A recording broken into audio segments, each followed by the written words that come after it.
السلام علیکم ورحمۃ اللہ تعالی وبرکاتہ۔ خیر مقدم ہے آپ کا 786 نیٹ ورک پر ہر دن مسئلہ مسائل نعت تقریر ہر طرح کی اسلامی گفتگو سننے کے لیے 786 نیٹ ورک کو سبسکرائب کر لیں۔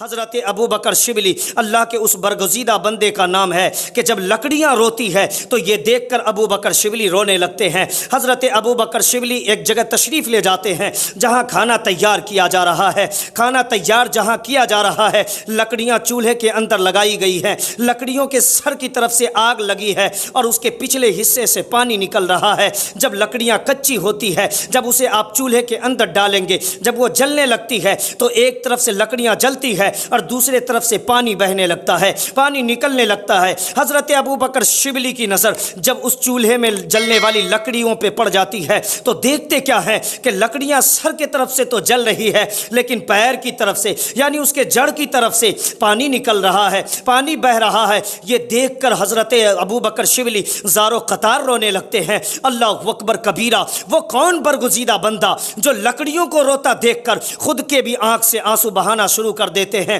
لوگ تعجب میں پڑ گئے، ان کے ماننے والے، ان کے دیوانے، ان کے شیدائی، ان کے چاہنے والوں نے چاروں طرف سے گھیر لیا اور کہا آقا یہ تو بتائیں کہ آپ کو کون سی مصیبت نے رلایا ہے، آپ کو کون سی پریشانی نے رلایا ہے، آپ کو کون سی آفت نے رلایا ہے، آپ کو کون سی مجبوریوں نے رلایا ہے۔ حضرت ابو بکر شبلی نے کہا کہ جب یہ لکڑیاں جل رہی ہے، چولہے کے اندر ہے، سامنے سے جلایا جا رہا ہے اسے اور پیچھے سے اس لکڑی کے پانی بہ رہا ہے، آخر بات کیا ہے؟ لوگوں نے پوچھا اس میں تعجب کی کیا بات ہے؟ حضرت ابو بکر شبلی کا جملہ نوٹ کرو میرے دوستو۔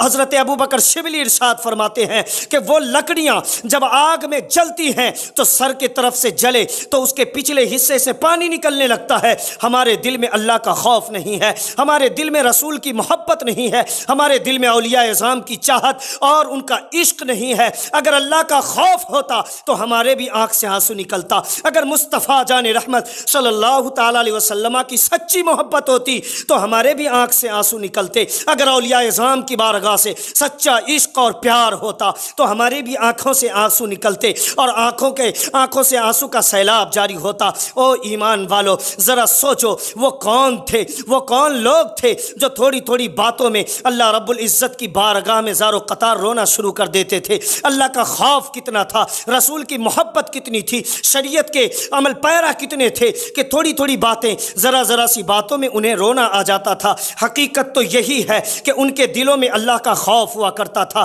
ان کی آنکھیں صرف دنیا دیکھنے کے لیے نہیں بے قرار رہتی۔ اگر ان کی آنکھوں میں کسی چیز کے دیکھنے کا شوق ہوتا تو وہ مصطفیٰ جان رحمت کا روضہ ہے جسے دیکھنے کا شوق ہوتا۔ ان کی آنکھوں میں، ان کی پیشانیوں میں دنیا میں گھوم گھوم کر سر بلند کر چلنے کا تڑپ اور شوق موجود نہیں ہوتا۔ اگر پیشانیوں میں کسی چیز کی تڑپ موجود ہوتی تو جب مسجد کے مینار سے اذان کی صدائیں بلند ہو جائے نا تو مسجد میں سر جھکانے کا تڑپ موجود ہوتا تھا۔ ان کے ہاتھ میں کسی کو مارنے، کسی کو تکلیف پہنچانے، کسی کی دولت لوٹنے کا شوق نہیں ہوتا۔ ان کے ہاتھ میں اگر شوق ہوتا تو جب کوئی غریب یا کوئی لاچار بے سہارا یا کوئی کمزور بھوکا یا کوئی ننگا آ جاتا تو اسے ایک روٹی بڑھا کر دینے کا شوق و جذبہ ہوتا۔